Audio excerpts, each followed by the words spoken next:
संग्रामपूर तालुक्यातील कवठळ येथे श्री संत गजानन महाराज प्रकट दिनानिमित्ताने 25 फेब्रुवारी पासून भागवत सप्ताहाचे आयोजन करण्यात आले आहे। स्थानिक संत समर्थ गजानन महाराज मंदिरामध्ये हा भागवत सप्ताह पार पडणार आहे। या भागवत सप्ताहामध्ये कथा प्रवक्ते विठ्ठल महाराज झाडोकार पातुर्डा यांच्या अमृततुल्य वाणीतून ज्ञानदानाचा कार्यक्रम संपन्न होणार आहे। आगामी 3 मार्च रोजी महाप्रसादाने या भागवत सप्ताहाची सांगता होणार असून पंचक्रोशीतील भाविकांनी याचा लाभ घेण्याचे आवाहन मंदिर ट्रस्टचे अध्यक्ष मधुकरराव देशमुख, संदीप देशमुख तथा संपूर्ण संचालक मंडळाने केले आहे। MCA न्यूज मराठी करिता भगवान पाखरे, कवठळ। आणि ज्या वेळेस इंद्राच्या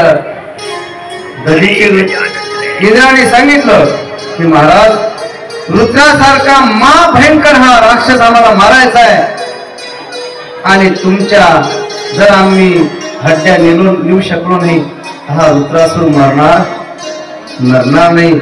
त्यामुळे अधर्म वाजेल, अत्याचार होईल, सगळे देव पडून गेलेले आहेत। दधीची ऋषींना समजलं हे धर्माचं काम आहे।